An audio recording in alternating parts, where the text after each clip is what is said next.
Today's video is sponsored by LingoPie, but more on them later. So, over the past few years, I've kind of felt like my brain has been slowly rotting away. I've honestly really hated being in my head, and not for mental health reasons, just I don't like the feeling of it.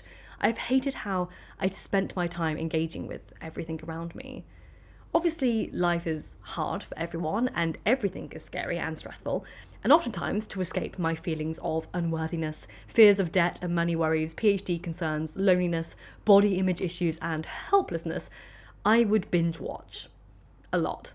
I couldn't stand the solitude of my own thoughts, but also, in the depths of burnout, I couldn't bear to engage my brain with anything meaningful. So instead of reading books or watching something educational or even arty, or engaging with a hobby or a craft or my writing, I would basically allow YouTube to play non-stop in the background of my life.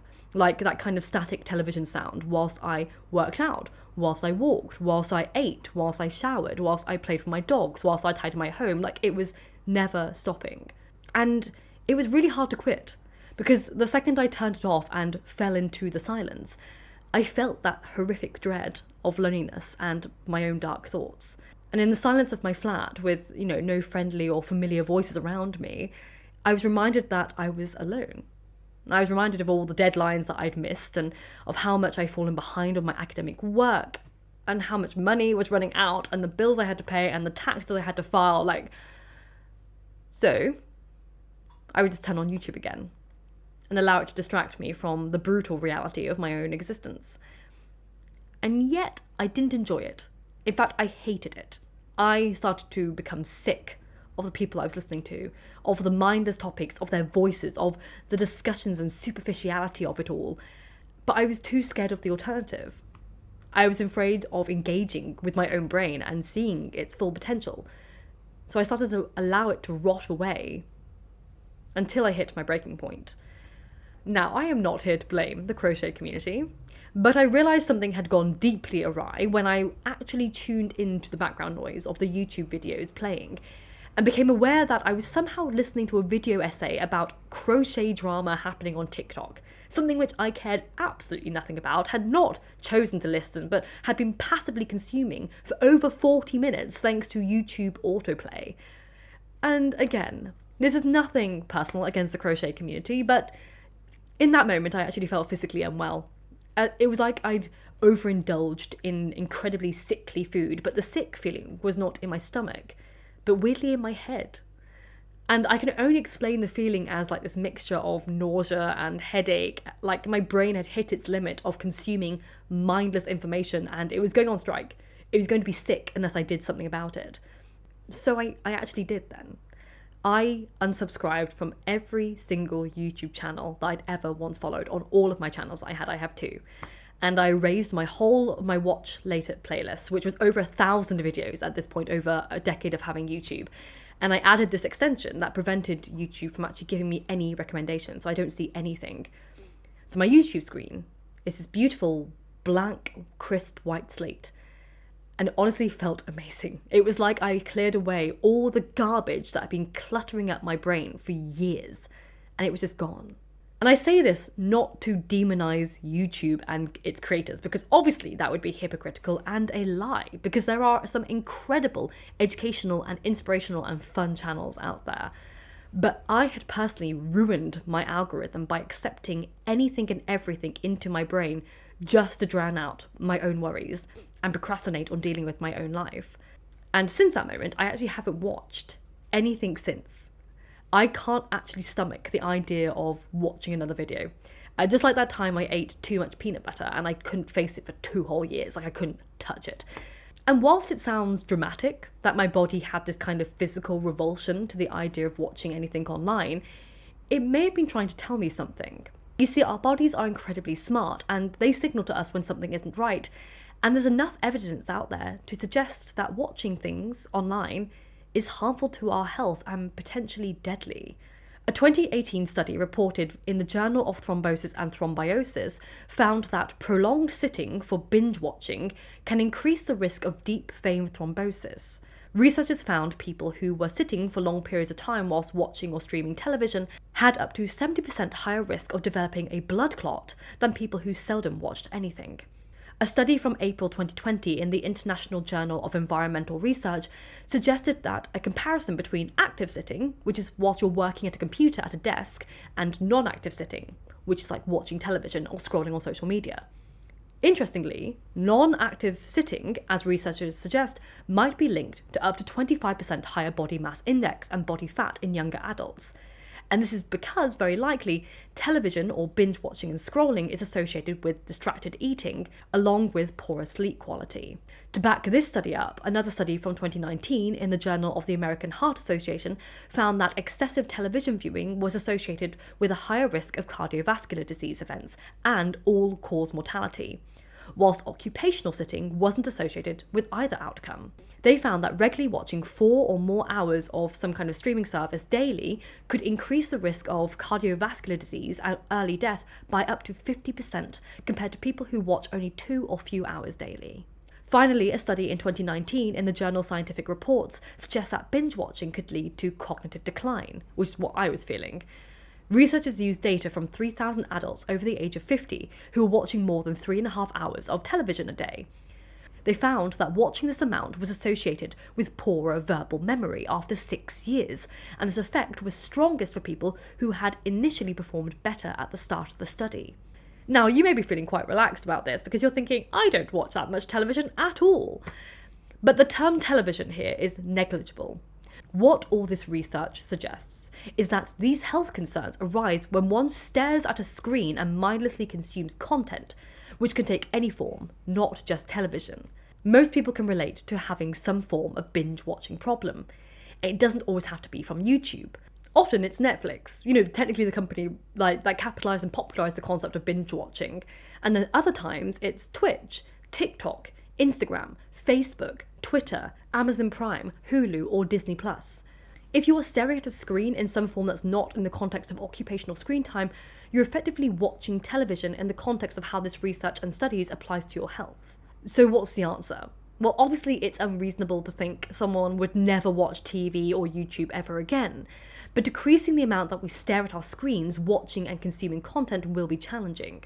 Researchers suggest that instead of spending long hours watching things online, people should engage themselves in mind-building activities, including activities such as reading, board games, puzzles, crafts, hobbies, and exercise. Additionally, it's easier to get over one bad habit by replacing the habitual repetitive behaviour with a healthier alternative that follows a similar format. So for me, a simple switch was rather than listening to YouTube all around my flat at the time, I swapped it over for audiobooks. And if you're someone who loves binge watching shows at night or in your room or in the morning, then you actually may be interested in today's sponsor, which is LingoPie, the binge-worthy way of learning a language. LingoPie is a fun and natural way to learn a language, all by watching international television shows. It's like Netflix and chill, except it's Netflix and learn a new skill. There are over 75,000 subscribers on LingoPie learning languages such as Japanese, Korean, French, Spanish, German, Portuguese, and Italian through linguistic and cultural immersion, rather than through dull exercises and memorization. What's even cooler is that the app allows users to interact with the subtitles, slow down the playback rate, or create flashcards, and then also use quizzes at the end for practice with the language, which makes it so much more fun and effective. I love French, so I've been watching things in French, and the ability to slow things down has been incredibly helpful for me as a severe dyslexic, because I can't normally follow subtitles. Also, I may be visiting Germany next year, so it'll be a very cool way for me to learn German before I go. There's really nothing like this out there, so break the pattern of mindless binge watching and learn languages in a fun way with LingoPie. Use my link in the description box below. You get a 7-day free trial plus 70% off a lifetime plan, which is insane. So final thoughts and a bit more of a personal talk from me. Our brains have so much potential, and most of us waste it by consuming content that doesn't add anything to our lives. Entertaining content has its value, but you're consuming too much when the entertainment and quick giggles come at the expense of your personal development and well-being. If you find yourself feeling miserable with your life, you might want to take stock of what you're consuming. And we're not talking about food here, but it works in a similar vein. You see, just like food, the things we consume mentally can negatively impact our bodies and minds, but they do so insidiously over time. I mean, having a burger and fries even once a week is probably fine, but having one for every single meal every day will cause damage over the long term, even if you don't see it initially. And just like you can't out-exercise a bad diet, you can't outthink poor quality media diet. The things we consume with our ears and our eyes impact our minds in the same way junk food and alcohol affects our bodies. But the trouble is, we can't keep track of it as easily as we can food. We can see and we can feel if we're like gaining weight or lacking nutrients, or we feel like our fitness levels are dropping. But we can't really track our mind's health so easily, and it's hard for us to associate potentially media consumption with how we're feeling. We don't put two and two together. We may align it with other things like friendships or maybe body image issues, but we don't put two and two together, that what we may be having as a media diet is making us sick. So be careful with what you're consuming. And if you're feeling really overwhelmed, perhaps do a deep clear out of the content that you're watching or transform it to healthy alternatives until you can wean yourself off your potentially addictive media consumption. I know for me, I was watching a lot of very mindless stuff online. It was easy to consume, it was jokey and laughy, but it wasn't what I truly wanted to consume. You know, I love the arts and I love books and I love history, and I also love things like D&D and role-playing and learning about, you know, different parts of literature, and I wasn't consuming that content because I had it associated with something else inside my head. It was almost associated with work. It was almost associated with not being relaxed and switch. I just wanted to switch my brain off because I was so overwhelmed and burnt out. And I still feel that way. But not watching anything for a while has really helped me get back into what I want to watch. Clearing off my YouTube screen and realizing that I could start from scratch was such a blessing, because I'd just been accumulating all this kind of heavy, weighty stuff for so long. And it was just a load of junk. But yeah, I was feeling so, just having that brain, it hurt. I can't explain to you how much it hurt that moment. I felt so sick of what I was listening to. It was like my brain was screaming at me to make it stop. And yet I didn't want to, because I was scared of what would happen if I did. And face the music, face the work, face the deadlines, face the fact I haven't been reading for fun, face all these things that I'm technically ashamed of. And it's easy to bury your head in the sand. It's easy to bury your head in the mindless noise. And if you feel like you're consuming junk media, you may find this having an impact on your well-being.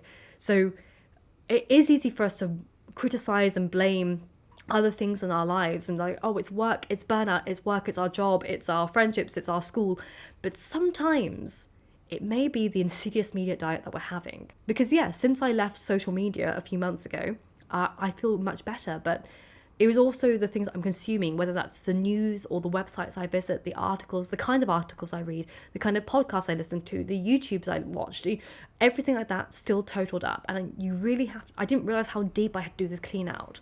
So this is just my casual chat about, maybe you want to reflect on what kind of things you're following, if they bring, what kind of value they're adding to your lives. And that includes my channel, obviously. I want to always, spread happiness, and I want to always bring joy to people and also bring informative videos. But I understand that, people need to really put their brain health first. And I don't think people are talking about media diets enough. And they're talking about scrolling and hours online, but reading the statistics and reading these papers about how much it's affecting my health really scared me. And it put me off wanting to go near the television or screen for a long time. So I hope this video maybe gave you some insight into what may be happening in the back of your head. As always, in my description box down below, there is a Google form where you can send any requests for any videos you'd like me to cover, any topics you'd like me to talk about, etc. It is down below. Please consider liking and subscribing to this channel if you would like to consider it. And if not, I will see you soon for another video. Thank you to my patrons as always. And remember, books save lives. So keep reading.